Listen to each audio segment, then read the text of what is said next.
It's amazing how the human mind can be so easily stimulated by such small actions sometimes, and I want to talk about it a bit because it's a nearly universal phenomenon. Hey everyone, Skull902 here. Have you ever developed this habit, this small little tic you do when playing some of your favorite video games? For most, I imagine the answer is yes. Today I'm going to talk about a few of my own. Let's take a dive into it. Of course, there are things I think most people have done. Bobbing your character to the music, constantly rolling to get at least a perception of faster movement, breaking destructible objects that almost always have no benefit but just feels good to do. Take that, car. Maybe it's going up to the highest point in the game and leaping back down, or jumping at the boss doors in Mega Man. You gotta jump at the boss doors in Mega Man. The first one I personally noticed fits into this category. That one was noticing Mario could stand on practically nothing as I played Super Mario All-Stars when I was a kid. Sometimes curiosity would get the best of me and I'd go see how far I could make the plumber and his brother defy gravity on the edge of platforms before they fell off.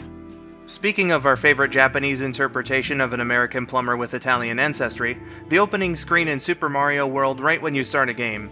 There's a small window where you can control Mario before it freeze frames. I always try to get a spin jump in midair when it happens. Honestly, there's a good few in the game I could talk about. During the auto-scrolling section of Iggy's Castle, my brother hugged the wall on the left side to avoid getting crushed and we discovered Mario would glitch out before holding position. I do it every time now. Or when you first get Yoshi and he gives you that text box? Kinda the same thing as the opening screen. I try to see how far away I can get from it before the freeze occurs. How about Mario's old rival, Sonic?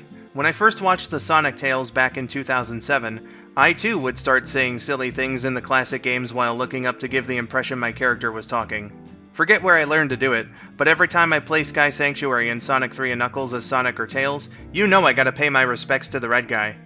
Here's one I've done plenty of times on stream and in both Let's Plays, and maybe you guys have noticed. In the Sonic Adventure games, when I beat a boss, I turn my character to look to the camera, which is easier in some cases than others. Something about it feels so badass, like as if the character did some sick shit in an anime or something. Depending on the angle, you can even get an ultra Chad-worthy shot of Sonic in the results screen when you beat the Egg Viper. It's like a bonus. If we want to get specific, in SA1, you could always wait for the spike gate to lift in Sonic's Emerald Coast, but why do that when you can do a little bloop and go right through as it opens?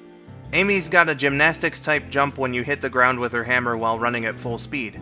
I admittedly spam this move a lot because I love the height and animation. Doubt it makes me go any faster, but it's fun, damn it. How about beating Tails' Windy Valley by following the pop-in? Completely and totally unnecessary, but interesting to look at. Speaking of Windy Valley, I found you can get this really dynamic shot of Sonic in the sun if you hold the right trigger as soon as he bounces off this spring. As for SA2, Pumpkin Hill is like a ritual for me now.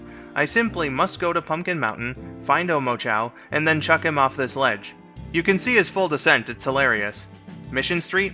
Fuck all this platforming, I'm a fly over here. In the Chow Garden, I can fly his tails infinitely and you can make him spin. As Eggman, his running animation is so stupid, I love going around in circles.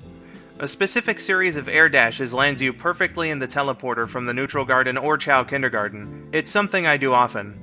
I may be a Pokémon fan, but my experience in the games is lacking compared to others. One thing that's persisted no matter which game I've played is my level grinding method. Most people probably go through the grass, water, or caves indiscriminately. Since I was a kid, I would circle around these areas for whatever reason. Makes no sense, but that's how I do it. Just as well, if I can ride my bike in an unusual area, I'm probably going to. Here's my friend Dylan Bradley with a couple of his own examples. Have you ever found yourself doing this? Ew! Well, I know I have.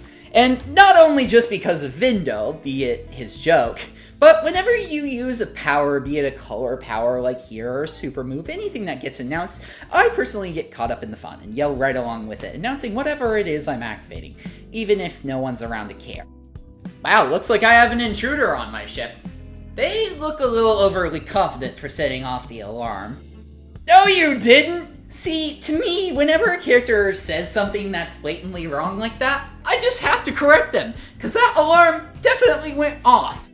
Sometimes I love just swinging around, and then, then shit like this happens, where I wind up finding a place where I'm definitely not supposed to be, But I love finding places like that, because it's like telling the game, no, I will explore you however the fuck I want, even if you clearly didn't intend for me to stand on top of that door.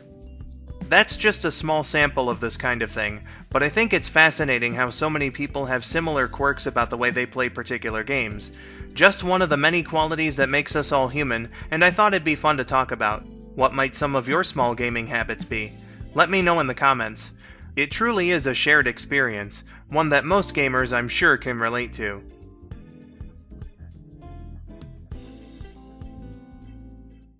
Thanks for watching. Feel free to let me know what you thought about the video in the comments. Give it a like if you liked it, or a dislike if you didn't. If you'd like to see more, subscribe and click the bell for notifications. It's free and you can opt out anytime. Here's a playlist with similar content, and my Twitter. I have been Skull902, thank you again for watching, and have yourselves a wonderful day.